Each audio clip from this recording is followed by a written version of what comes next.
ये 11 घंटे की कहानियाँ 11 मिनट में मैंने आपको मुकम्मल सुना दी। आज मैं स्टेप बाय स्टेप आपको सब कुछ बताती हूँ। पहले आइए पहले पाइए, कम फर्स्ट गेट फर्स्ट। जल्दी आने से आज सीट अच्छी मिल जाएगी। एक बात तो क्लियर है, जब तक मुझे वेटिंग एरिया में आप नहीं पहुंचाएंगे तब तक मैं आपको पेमेंट नहीं करने वाली। मैं कहती हूँ हमारे मुल्क के ऐसे अनप्रेसिडेंटेड मसाइल हैं जो किसी मुल्क में आप कभी तसव्वुर भी नहीं कर सकते। वहाँ के बच्चे खा नहीं सकते, ये कोई बड़ी गड़बड़ नहीं थी। असल इशू तो यही था कि इनके लिए कोई एक्टिविटी अवेलेबल नहीं थी एरोप्लेन में। पाकिस्तान में 1001 मसले, हम कमले हो जाए यहाँ रह के, मगर यकीन करें रुखसती बहुत मुश्किल है। अभी जहाँ से ये व्लॉग स्टार्ट कर रही हूँ यहाँ इसके बाद से मेरी रुखसती होनी थी। लास्ट टाइम मक्के में मिलने के लिए, रहने के लिए, स्टे करने के लिए आई। 6 दिन का स्टे था ये। 6 दिन के लिए यहाँ पे मुकम्मल लाइट नहीं थी। टाइम में सोलर चल जाता था तो थोड़ा ब्रेक आ जाता था, मगर जब रात आने लगती थी ना तो यकीन करें डिप्रेशन के दौरे पड़ने लग गए थे। फार्मर जल गया था भैया, यहाँ कोई आसान बात थी भला।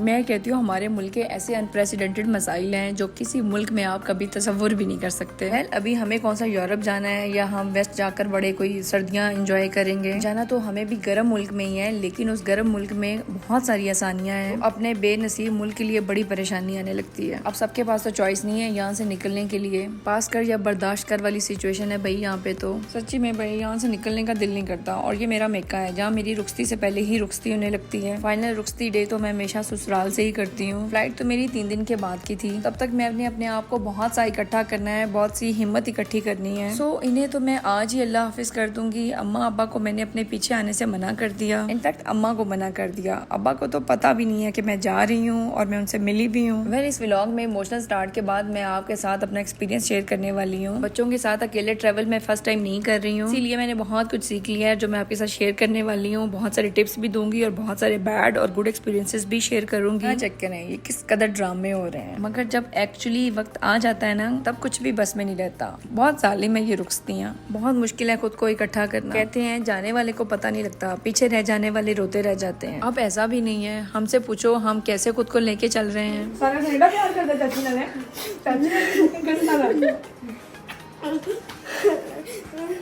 बनाओ मेरे को तो चले निकलते हैं। यहाँ बे मुरव्वत टूल प्लाजे भी बहुत सारे गुजरेंगे और एक जगह स्टे भी करेंगे। हम मुल्तान रोड से जाते हैं ना हम, तो यहाँ पर एक बहुत अच्छा स्टे एरिया आता है। मुल्तान रोड से जाने वाले डबल स्पीड को जरूर जानते हैं। बहुत ही नीट एंड क्लीन और बहुत ही बारौनक स्टे एरिया है ये। कैंटीन भी बड़ी फिट है इनकी, बच्चों से लेकर बड़ों के लिए भी बहुत कुछ है यहाँ पे। फ्रेश सैलड्स भी मिलते हैं इनफैक्ट। चलें जी, अभी तो हम व्लॉग के इस पार्ट में पहुंच चुके हैं एयरपोर्ट। हमारी आज फ्लाइट का टाइम तो रात तकरीबन 9 बजे के करीब है। 8:50 का टाइम है इनफैक्ट, मगर अभी हम जब पहुंच रहे हैं तो 5 बज रहे हैं और हमें सीएफ करने के लिए 3 गाड़ियां आई। मगर यहाँ एंट्री के लिए इतनी जल्दी मची हुई थी कि मैं कुछ भी रिकॉर्ड नहीं कर सकी। उस वक्त तो मैं रो इतना रही थी ना कि मैं रिकॉर्ड क्या करती। और फिर ट्रैवलिंग अलोन और अंदर जाने का भीड़ा, बस वो ना पूछो। खैर आगे देखते जाएं। आज मैं स्टेप बाय स्टेप आपको सब कुछ बताती हूँ। पहले आइए पहले पाइए, कम फर्स्ट गेट फर्स्ट। जल्दी आने से आज सीट अच्छी मिल जाएगी। पॉटर्स हायर करके हम सीधा पहुंच गए हैं भाई बोर्डिंग कराने के लिए। पॉटर्स ट्रॉलीज के समेत आपके साथ बाहर से ही हायर हो जाते हैं। मेरे पास यहाँ 3 ट्रॉलीज थी।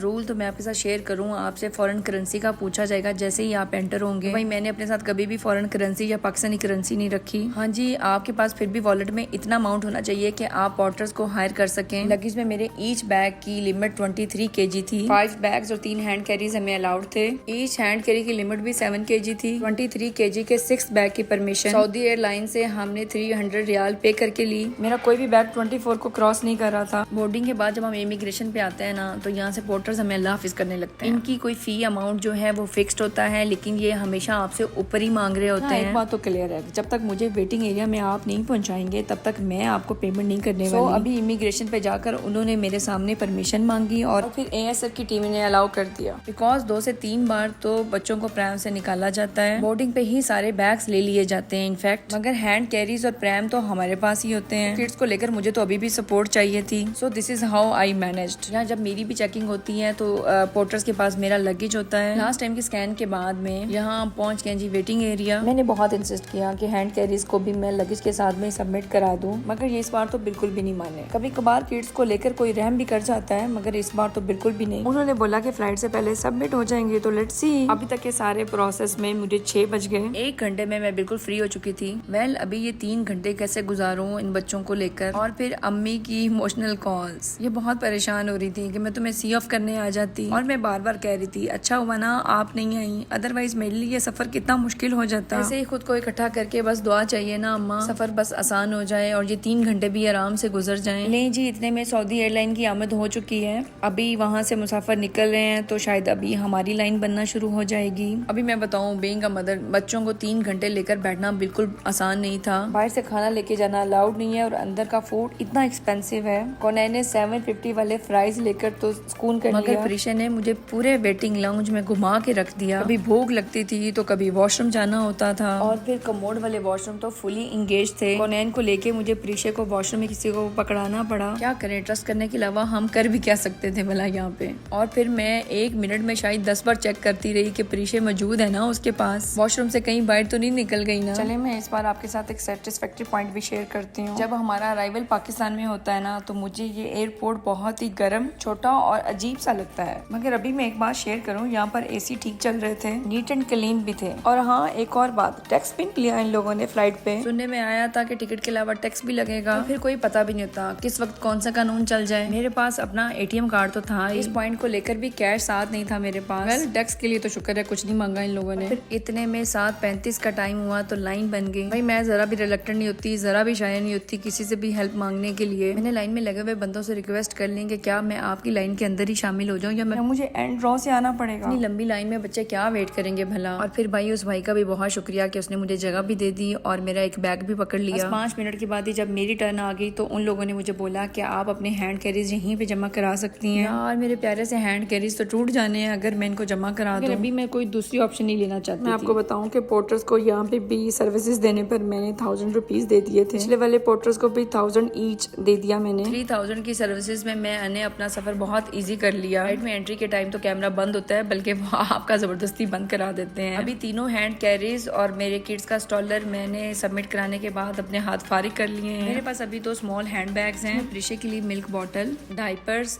थोड़ी सी चॉकलेट्स और सिर्फ एक ड्रेस है। कोनैन माशाल्लाह इनफ मैच्योर हो चुकी है कि मुझे उसके लिए किसी भी अलग से हैंड बैग की जरूरत नहीं थी। यहाँ मेरे पास एक और हैंड बैग था जिसके अंदर मेरे डॉक्यूमेंट्स और गोल्ड की ज्वेलरी मैंने रखी हुई थी। पहले मैं यहाँ आपके साथ शेयर करूँ, गोल्ड की ज्वेलरी मैंने कभी भी किसी सूटकेस में नहीं रखी। हैंड बैग में एक स्मॉल सा एक ज्वेलरी बॉक्स मैंने बनाया होता है जिसके अंदर मैं गोल्ड की ज्वेलरी रख देती हूँ। रूल तो यही है, कोई भी शार्प टूल और कोई मेटल आपके हैंड कैरी में नहीं होना चाहिए। सीजर्स और नेल कटर्स सूटकेसेस में पैक कर देते हैं, अदरवाइज स्कैनिंग टाइम सब निकाल के बाहर फेंक देते हैं। गोल्ड ज्वेलरी मेरे स्मॉल ज्वेलरी बॉक्स की वजह से मैनेज हो जाती है। मैंने आपको बताया ना कि मैं बहुत जल्दी आई थी, इसलिए मुझे सीट भी बहुत जल्दी मिल गई। बहुत सारे लोगों को ये रूल नहीं पता, जितना आप लेट करेंगे आपको उतनी ही बुरी सीट मिलेगी। एक दफा मेरी भाभी को मजदूरों के साथ बिल्कुल एंड पे बिठा दिया गया। सबसे पहली एडवाइस तो यही है कि हमेशा जल्दी पहुंचिए, फिर बोर्डिंग टाइम पे भी पूरी एफर्ट लगा लेंगे सीट अच्छी मिल जाए। किड्स के साथ में इतनी सी जबान हिलाना बहुत जरूरी हो जाती है। मेरी और कुनैन की 2 फुल सीट्स हैं। प्रीशा को मेरी गोद में ही आना है। प्रीशा की एज अभी नहीं है फुल सीट वाली। हमें तो घंटा पहले ही जहाज में बिठा दिया गया था, इसलिए बच्चे थक चुके थे और वो तो दोनों ही सो गए। और 1 घंटे की फ्लाइट के बाद जब यहाँ मील सर्व किया गया तो मैंने बहुत ही सुकून से खा लिया। मैं उन्हीं माओ में से हूँ जिनको खाना बहुत सुकून से खाने की आदत है। जाने या मुझे अरबियों के खाने खाना अच्छे लगने लगे हैं या फिर मुझे इस बार बेहतर लग रहा था ये खाना, कोई भुट्टा या सब्जी तो नहीं थी ना, इसलिए। वैसे आपको ये हमेशा 2 ऑप्शन देते हैं, चिकन और वेजी, तो हमेशा मैंने चिकन लिया। चावल के साथ में चिकन भी अच्छा था और एक केक भी इन्होंने दिया। फ्रेश सैलेड के साथ में कोल्ड ड्रिंक भी सर्व किया गया।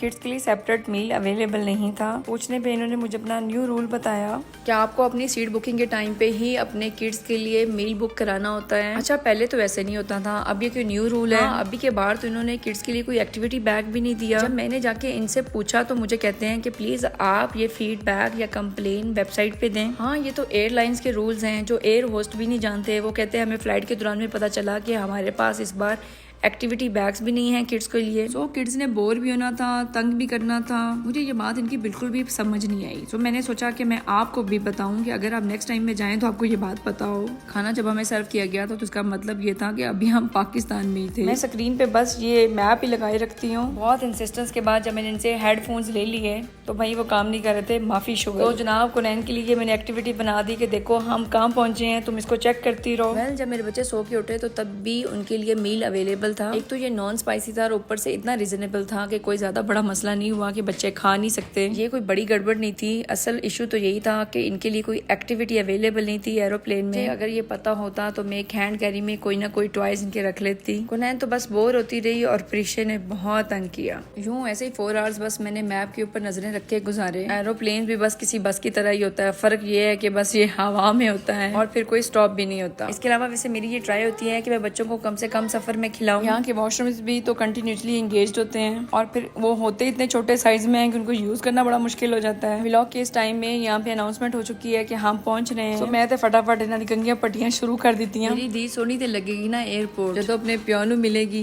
इन 4 आवर्स में मैं सोचती हूँ कि यार अगर मैं इतना तंग हो रही हूँ तो ये यूरोप जाने वाले लोग कितना तंग होते होंगे ना। खुलने वाली खिड़कियाँ और फिर बच्चों के साथ ओधम। बस निकल जाने दो मुझे यहाँ से। अब आजादी चाहिए थी परिशे को बहुत ज्यादा। एयरपोर्ट पे चलती फिरती ये तो अच्छी है, बंद सीटों में इसने ज्यादा तंग किया मुझे। यहाँ पे बस इमिग्रेशन के बाद में baggage reclaim is the last thing to do. मसला ये था कि मुझे 9 बैग्स का वेट करना था और हाँ यहाँ रजिस्टर्ड पोर्टर्स को आपको हायर करने के लिए 35 रियाल भी पे करना थे। मैंने बताया कि मेरे पास कैश नहीं है तो वहाँ एक बंगाली पोर्टर ने खुद पे कर दिए कि मैं बाइट तुम्हारे हस्बैंड से ले लूंगा और तक पहुँचा के आऊंगा तुम्हें। मेरे बैग्स को निकालना ढूंढना इसलिए आसान था क्योंकि मैंने सबके ऊपर एक कॉमन निशानी लगा दी थी। पर्पल कलर का कपड़ा बांध दिया था ताकि पोर्टर को इसको ढूंढने में भी आसानी हो जाए। रिश्ते आजाद होगी इसलिए मुझे सुकून रहा। इसके बाद बस मैं पोर्टर के साथ खड़े होकर वेट करती रही। 9 बैग्स पूरे होने में पूरा 1 घंटा लग गया और इतनी देर में मैंने बच्चों को भी वॉशरूम से फ्री कर लिया। कहने को ये 4 घंटे की फ्लाइट मुझे 11 घंटे में पड़ती है। पाकिस्तानी 4 बज चुके थे जब हम ये सारे प्रोसेस से बाहर निकले थे और याद में 2 बज रहे थे। मुझे लग रहा था यहाँ कि मैं कैसा कार्टून हूँ जिसकी जबान बाहर निकल चुकी है, आंखें सारी बाहर आ चुकी हैं और बस अभी कोई बम फटने के बाद वाली हालत हो चुकी थी। अगर आइंदा आपने मुझे इस परिशे के साथ में सफर करवाया ना तो मैंने पाकिस्तान से वापस आना ही नहीं। सलाम करने की बजाय मैंने काशिफ को सबसे पहले बात ये की। यहाँ के पोर्टर के 35 रियाल तो हमारे ड्यू थे। सो गाड़ी तक पहुँचाने के बाद हमने इसको 60 रियाल पे किया। तक इसलिए भी जाना था क्योंकि यहाँ की लिफ्ट खराब थी और हमें काफी देर तक चलना पड़ा। रात के इस टाइम में यहाँ पे कुछ अवेलेबल भी नहीं था, कोई रेस्टोरेंट भी ओपन नहीं था। टेक अवे किया, जूस पिया और अभी मैं 2 दिन के लिए मुकम्मल बेहोश होना चाहती हूँ। चीजें तो वेल मैनेजेबल होती हैं लेकिन आप अपने अंदर एक ऐसी जंग जीत चुके होते हैं ना, लेकिन फिर भी नेक्स्ट टाइम में ये जंग मैं लड़ना ही नहीं चाहती। वेल ये 11 घंटे की कहानियाँ 11 मिनट में मैंने आपको मुकम्मल सुना दी। फीडबैक देना मत भूलिएगा और अपने कमेंट्स बॉक्स में मुझे कमेंट्स देना भी मत भूलिएगा। अगर आप मुझे ग्रो करते हुए देखना चाहते हैं तो please keep following, keep sharing, keep commenting.